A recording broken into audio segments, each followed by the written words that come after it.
പിണറായി വിജയൻ മുഖ്യമന്ത്രിയായിരുന്നപ്പോൾ മുഖ്യമന്ത്രിയുടെ അംഗരക്ഷകർ എന്നറിയപ്പെട്ടിരുന്ന ഗുണ്ടകൾ അന്ന് മർദ്ദിച്ചവരിൽ ആരും ഒരാൾ MLA ആകുമെന്ന് സ്വപ്നത്തിൽ പോലും കണക്ക് കൂട്ടിയില്ല.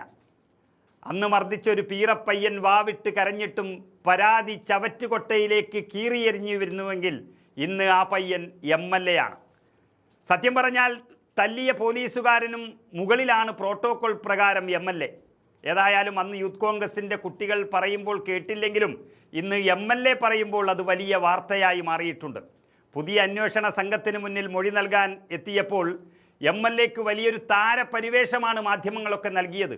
എന്നാൽ അതൊന്നും വേണ്ടെന്നും ഇതിന് പിന്നിലെ കുറ്റവാളികളെ 100% നിയമത്തിൻ്റെ മുന്നിൽ കൊണ്ടുവരുമെന്നുമാണ് MLA AD തോമസ് പറഞ്ഞിരിക്കുന്നത്. ഇത് യഥാർത്ഥത്തിൽ പോലീസിൽ ഒതുങ്ങുന്നതല്ല. സാധാരണ പോലീസിന് പുറമെ ADGPയുടെ തുപ്പി തെറിക്കുന്ന തരത്തിലേക്ക് കാര്യങ്ങൾ നീങ്ങുകയാണ്.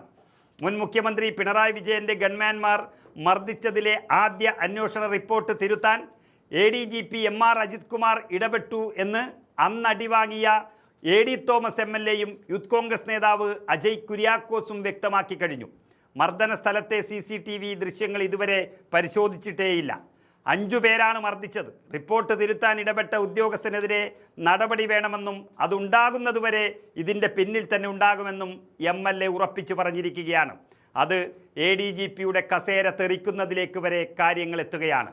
എല്ലാ ദൃശ്യങ്ങളും എല്ലാ തെളിവുകളും ഓരോന്നായി പരിശോധിക്കണമെന്ന് ചെന്നിത്തല അയച്ച പ്രത്യേക അന്വേഷണ സംഘം തയ്യാറായി നിൽക്കുമ്പോൾ ആ പരിശോധനാ ഫലം മുഴുവൻ വരുന്നത് ADGP MR അജിത് കുമാറിൻ്റെ പുറത്തേക്കുള്ള വഴി ചൂണ്ടിക്കാണിച്ചുകൊണ്ടാണ്. ഒന്നും രണ്ടുമല്ല, ഒട്ടനവധി പോലീസ് ഉദ്യോഗസ്ഥർ ഈ കേസിൽ കുടുങ്ങുമെന്ന കാര്യം ഉറപ്പായിരിക്കുന്നു. അതിൽ കേസിലെ മുൻ അന്വേഷണ ഉദ്യോഗസ്ഥരും കുരുക്കിലായി കഴിഞ്ഞു.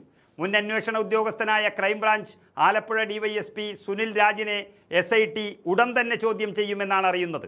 അന്വേഷണം അട്ടിമറിക്കാൻ ഉന്നത ഇടപെടൽ നടന്നുവെന്ന വിലയിരുത്തലിനെ തുടർന്നാണ് SIT കണ്ടെത്തിയതിനെ തുടർന്നുള്ള ഈ നീക്കം.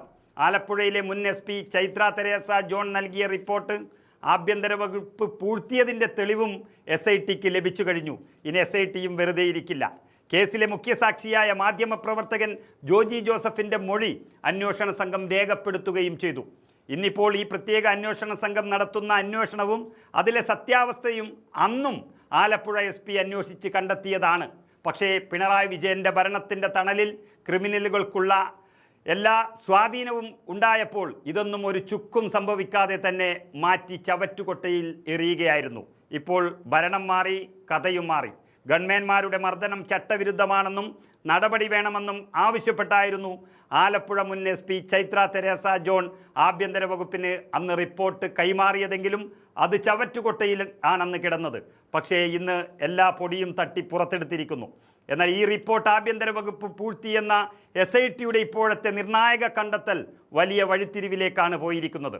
മർദ്ദന ദൃശ്യങ്ങളുടെ ആധികാരികതയിലും SITക്ക് സംശയമില്ല എന്നിരിക്കെ ഈ കേസിൽ കളിച്ച അട്ടിമറിച്ച ഉദ്യോഗസ്ഥർ ഇനി എത്ര ഉന്നതരായാലും അവരുടെ തൊപ്പിത്തെറിപ്പിക്കാനുള്ള സാധ്യതയും കൂടി വരികയാണ്.